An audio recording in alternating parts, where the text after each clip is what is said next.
सहारा है।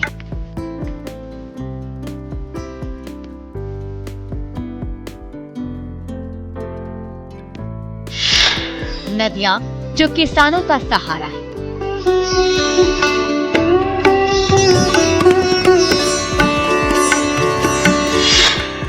नदियां जो प्यास बुझाती है।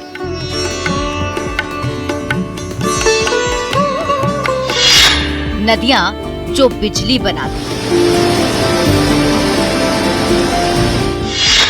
अब वो नदियां सूख रही हैं, सिकुड़ रही हैं।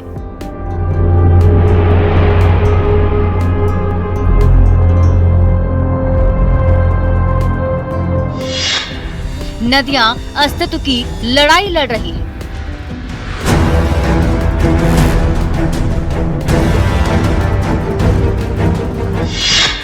बिहार की नदियों पर अतिक्रमण के खिलाफ न्यूज 18 की मुहिम।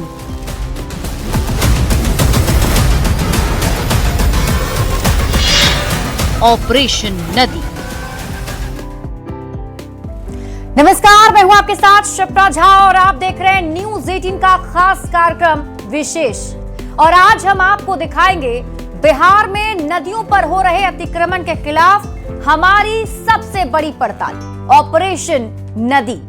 रविवार को केंद्रीय बजट पेश करते समय सरकार की तरफ से देश में 20 नए राष्ट्रीय जलमार्ग विकसित करने का प्रस्ताव रखा गया। इससे आयात निर्यात जैसी सुविधा को बूस्ट मिलेगा और करियर के भी नए ऑप्शन सामने आएंगे। देश के विकास के लिए नदियां कितनी महत्वपूर्ण हैं, इसका अंदाजा आपको इस बजट से भी लग गया होगा। पर बिहार में लगातार नदियों पर अतिक्रमण और भूमाफियाओं के कब्जे के कारण नदियां सिकुड़ती जा रही हैं। पटना की एक ऐसी ही नदी है दनवा नदी, या यूं कहिए कि हुआ करती थी, क्योंकि जिस जगह से नदी बहा करती थी अब वहां प्लॉट की घेराबंदी कर दी गई है। ये रिपोर्ट देखिए।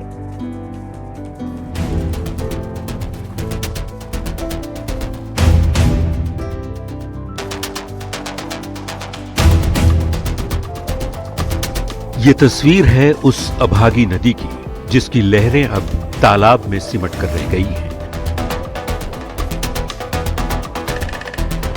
ये तस्वीर है एक ऐसी नदी की जो हजारों किसानों के खेत में सिंचाई का प्रमुख साधन कभी हुआ करती थी। ये तस्वीर उस दनवा नदी की है जो अब अतिक्रमण के कारण अपनी सांसें तोड़ रही है। बिहटा की ये दनवा नदी इस इलाके की जीवन धारा हुआ करती थी। इस नदी के कारण इलाके में बाढ़ का खतरा भी नहीं रहता था, पर अब ये नदी अपना अस्तित्व खो रही है।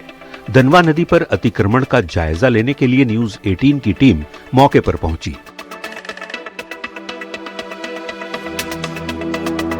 दनवा नदी की तलाश में हम श्री चंद्रपुर गांव पहुंचे, पर नदी की जो छवि हमारे जहन में थी, दनवा का रूप वैसा बिल्कुल नहीं था। हमने ग्रामीणों से पूछकर यह सुनिश्चित किया कि हम सही जगह तो पहुंचे हैं। ये सचमुच नदी है? हाँ, नदी है। दनवा नदी? हाँ, दनवा नदी है। इसमें बहते हुए आप लोगों ने? हाँ, पानी बहते हुए देखे हैं। इसमें नहाते थे हम लोग। हाँ, ये दनवा नदी हम लोग जो अभी देख रहे हैं, देख के लगता नहीं है कि ये नदी है। नहीं, नदी था। आज लोग मैंने घर ऐसी नदी कर दिया। नदी तो है था। और ये पूरी नदी पूरे बहती थी? हाँ, पूरा पानी बहती थी। इससे खेती होती सब सारा? हाँ सर, इससे पटवन होती थी था। ये नदी से सारा माने किसान का पटवन होता था। सुना आपने, ये परती जमीन कभी लबालब बहती नदी हुआ करती थी, पर भूमाफिया ने नदी पर अतिक्रमण कर यहाँ की जमीन को बेच दिया है। और तो और नदी की जमीन पर प्लॉट की घेराबंदी भी कर दी गई है। ये आप अगर देख पा रहे हैं तो पूरी की पूरी नदी जो है वो घेर ली गई है और ये टुकड़ों टुकड़ों में बट गया है। आपको अगर देखकर लगता है कि ये तमाम जो नदी है उसको किस तरह से यहाँ पे लोगों ने बेच दिया है, पूरी जमीन को, पूरी नदी को, और बेचकर यहाँ पे घर बनाने के लिए प्लॉटिंग हो गया है। पटना जिले के बिहटा से बहने वाली दनवा नदी 35 किलोमीटर का सफर तय कर गंगा में मिलती है। इस नदी के अगल बगल लाखों लोगों का ठिकाना है। हजारों किसानों के खेत खलिहान हैं, जिनकी सिंचाई का मुख्य स्रोत यही नदी हुआ करती थी।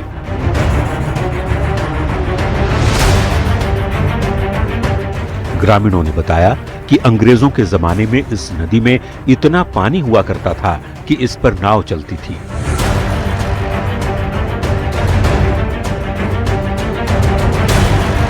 डेहरी ऑन सोन से इस नदी के सहारे गंगा होते कोलकाता हल्दिया तक माल भेजा जाता था, पर अब तैरने भर पानी भी नजर नहीं आता।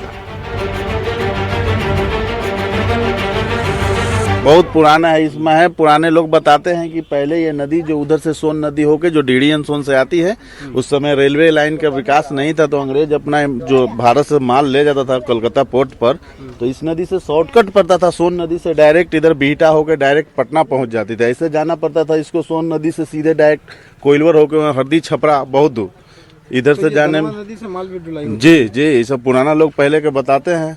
नदी में बालू रहता था, हम लोग स्नान करते थे, मछली मारते थे, टेंगड़ा पुठिया ऐसी छान के। हाँ, पैर में पाको नहीं लगता था। स्थानीय लोगों का आरोप है कि भूमाफिया रंगदारी के दम पर पहले नदी की जमीन हथिया लेते हैं, फिर उसे अवैध तरीके से बेच देते हैं, और ये खेल खुलेआम चल रहा है, पर कोई कार्रवाई नहीं होती।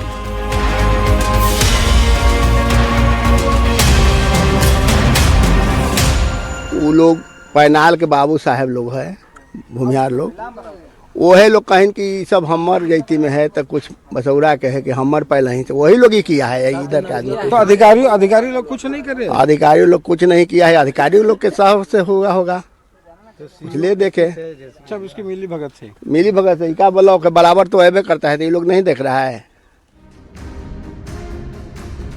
अतिक्रमण को रोकने के लिए जांच कमेटी बनाई गई थी। 2016 में बिहटा के तत्कालीन सीओ रघुवर प्रसाद ने लगभग 80 लोगों द्वारा अतिक्रमणकारियों को चिन्हित किया था, पर कोई कार्रवाई हुई नहीं। आज ये संख्या 159 से ज्यादा हो चुकी है। पूरी नदी पर 150 से ज्यादा जगहों पर भूमाफियाओं ने अतिक्रमण कर रखा है। नदियों पर अतिक्रमण के खिलाफ अदालत के आदेशों का भी असर यहां दिखाई नहीं देता। लगभग 2016 में इस पर जांच की जो है वो बात कही गई थी। यहाँ के जो सीओ ने रिपोर्ट दिया था, जिसमें बताया था कि लगभग 80 से ज़्यादा भूमाफियाओं के द्वारा जो है यहाँ पे नदी पे ज़मीन का कब्जा किया गया है, लेकिन आज तक उस पर कार्रवाई नहीं हुई। आज स्थिति ये है कि पूरे कई किलोमीटर तक लगभग 150 से ज़्यादा जगहों पर भूमाफियाओं का कब्जा इस नदी पर हो चुका है। बिहटा से रवि एस नारायण की रिपोर्ट।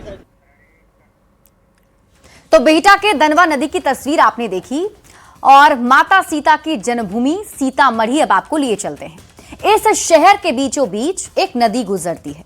कोई इसे लक्ष्मण गंगा कहता है, कोई लखनदेई नदी।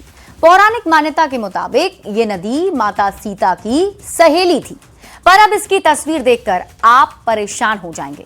कभी शहर की जीवन रेखा रही लखनदेई नदी अब अतिक्रमण का शिकार होकर एक नाले का रूप ले चुकी है। ये रिपोर्ट देखिए। ये कहानी है एक ऐसी नदी की जिसकी उत्पत्ति लक्ष्मण जी के बाण से हुई थी।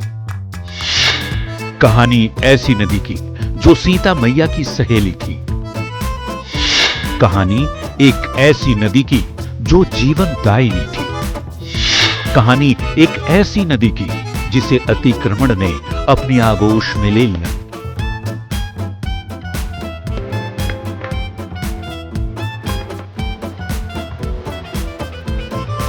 नाले की तरह दिख रही ये तस्वीर, मान्यता है कि ये नदी त्रेता युग से जुड़ी हुई है। पुराने समय में लोग धार्मिक अनुष्ठान, स्नान और पूजा पाठ के लिए इसी नदी का उपयोग करते थे। छठ पूजा, कार्तिक स्नान और अन्य धार्मिक अवसरों पर लखनदेई का विशेष महत्व रहा है। पर अब यहाँ बस गंदगी, कचरा और दुर्गंध है। लोग पूजा अर्चना करने से कतराने लगे हैं। स्थानीय लोगों का कहना है कि कि अगर समय रहते अतिक्रमण हटाकर नदी की सफाई और संरक्षण नहीं किया गया तो आने वाली पीढ़ियां लखनदेई को सिर्फ किताबों और कहानियों में ही पढ़ेंगी। लेकिन आप देख सकते हैं कि नदी की क्या हालत है। नदी में गंदगी का अंबार है, बाकायदे जो नाले का पानी इसमें बह रहा है, बड़े पैमाने पर अतिक्रमण हुआ है और सरकार और जिला प्रशासन सिर्फ और सिर्फ बयानबाजी, बड़ी बड़ी बात। आज के संदर्भ में जो लक्ष्मण नदी का पहले उसका धार मोड़ दिया गया, धार मोड़ने के बाद अब उसको अतिक्रमित कर लिया गया है। चाहिए उस पर कि लोगों को कि अतिक्रमण अपने आप खाली कर दे ताकि नदी को अपना रास्ता मिले, नहीं तो फिर जब बाढ़ आएगा या पानी जब उस ढंग से आएगा तो फिर नदी जो है अपना फिर स्वरूप विस्तार करेगा और जैसे ही विस्तार करेगा तो सब लोग फिर जलमग्न हो जाएंगे। बेहतर है कि प्रकृति को बचाने के लिए नदी को बचाना बहुत आवश्यक है।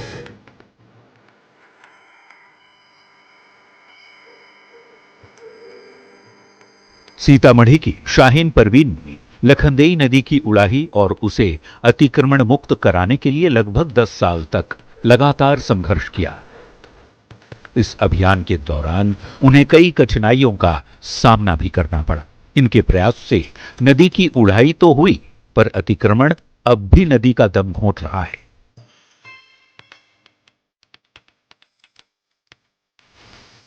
नदी को उड़ाही तो हुआ, अतिक्रमण अभी भी है। जगह जगह अतिक्रमण लोग किए हुआ है, भूमाफिया लोग। और उसमें एक ऐसा पदाधिकारी है, उसका उसमें घर है, जो बताएंगे तो हम उसके लिए भी आंदोलन करने जा रहे हैं। अभी नहीं बताना चाह रहे हैं। स्थानीय लोगों का आरोप है कि जिले में सक्रिय भूमाफिया ने नदी की जमीन पर कब्जा जमा लिया है। नदी की सरकारी जमीन पर अवैध अतिक्रमण के कारण नदी सिकुड़ चुकी है। नदी के दोनों किनारे बड़े बड़े आलीशान मकान बना लिए गए हैं। कचरा और गंदगी नदी में डालने के कारण प्रदूषण बढ़ रहा है। घर, अस्पताल और दुकानों की गंदगी गिराने के कारण पूरे तरीके से प्रदूषित हो चुकी है ये नदी।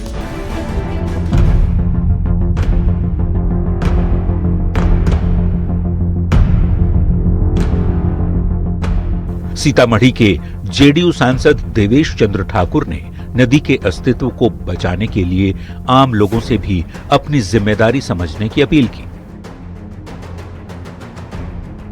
देवेश चंद्र ठाकुर ने कहा, सीतामढ़ी नगर पालिका के पास उड़ाही के पर्याप्त उपकरण का अभाव है, जिसके लिए उन्होंने विभागीय मंत्री को पत्र भी लिखा है। मैं नहीं समझता कि यहाँ का नगर पालिका जो है, ये कॉरपोरेशन जो है, उनके पास उस तरह की मशीनें हैं।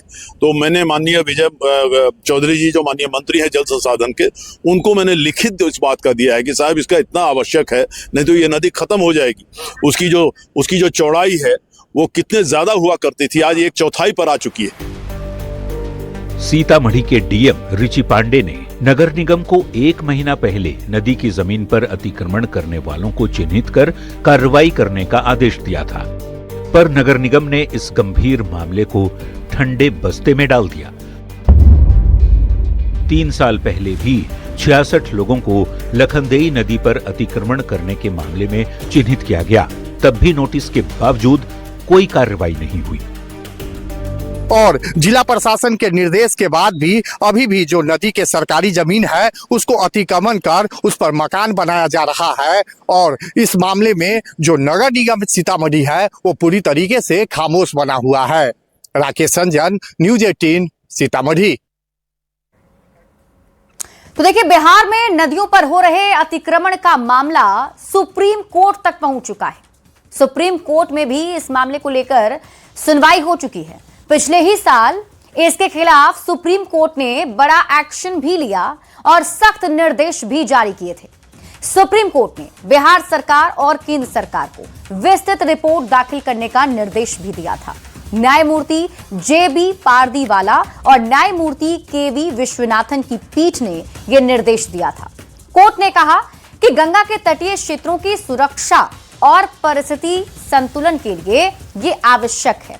नदियों पर अवैध कब्जों को जल्द से जल्द हटाया जाए, ऐसा निर्देश सुप्रीम कोर्ट की तरफ से दोनों ही केंद्र सरकार और राज्य सरकार को दिया गया था। पटना के अशोक कुमार सिन्हा की याचिका पर सुनवाई करते हुए ये निर्देश सर्वोच्च न्यायालय ने सख्त निर्देश जारी किए थे। अब इस मामले पर सुनवाई के दौरान कोर्ट ने कुछ सवाल भी पूछे थे। कोर्ट की तरफ से पहला सवाल पूछा गया कि अब तक कितने अतिक्रमण हटाए जा चुके हैं। दूसरा सवाल कोर्ट ने पूछा कितने अतिक्रमण अभी भी बाकी हैं। तीसरा सवाल कोर्ट की तरफ से पूछा गया कि कब तक सभी अवैध निर्माणों को हटाने की प्रक्रिया पूरी होगी।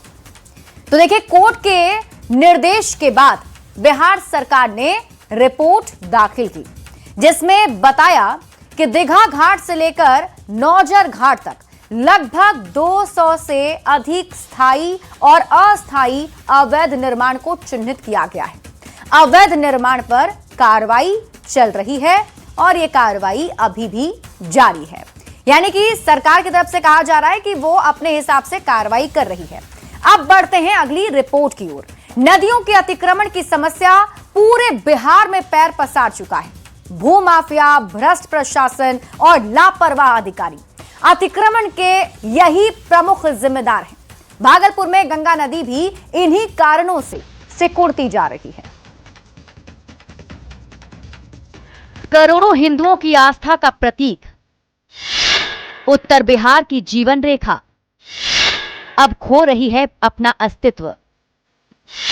गंगा की नदी में अतिक्रमण का खेल, भूमाफिया का बोलबाला, प्रशासन फेल।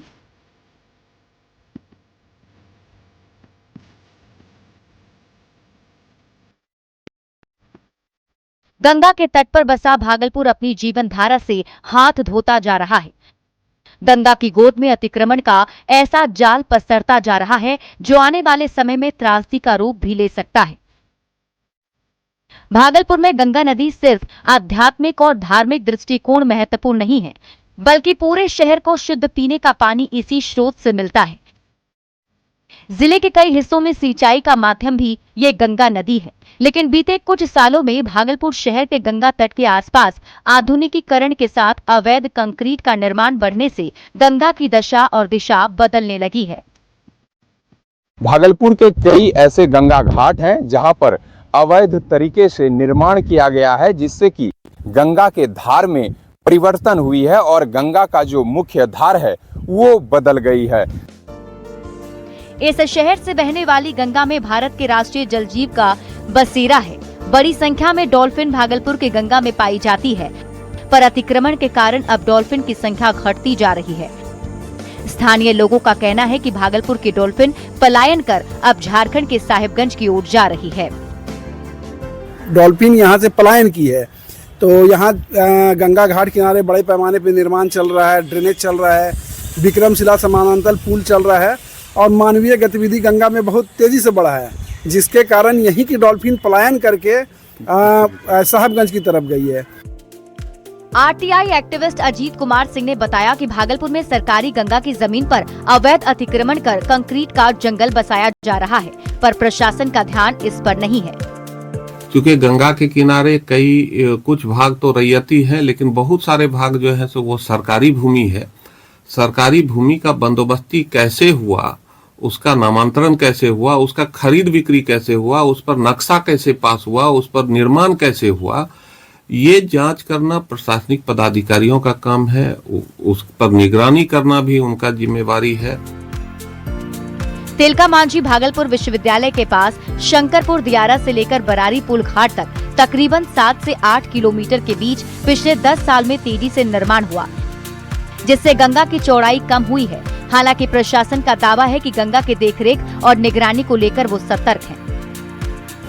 हम लोग पूरी तरीके से निगरानी कर रहे हैं और अब लोग देख रहे हैं कहीं ऐसा मामला आता है तो तुरंत नगर प्रशासन के द्वारा या हम अपने एसडीओ और एसडीपीओ को बोल करके उसको डिसमेंटल भी करवाते हैं। भागलपुर में गंगा की घटती चौड़ाई परेशानी का सबब है। अगर समय रहते इसे रोका नहीं गया तो भविष्य में इसका भयावह असर होना तय है। हाल के दिनों में गंगा घाट के किनारे कई ऐसे अवैध तरीके से निर्माण किए गए हैं, जिससे कहीं ना कहीं गंगा के अस्तित्व पर संकट मंडराने लगी है। विकास कुमार सिंह, न्यूज़ 18 भागलपुर। तो ऑपरेशन नदी के आज के एपिसोड में इतना ही, लेकिन नदियों पर हो रहे अतिक्रमण के खिलाफ न्यूज़ 18 की पड़ताल आगे भी जारी रहेगी।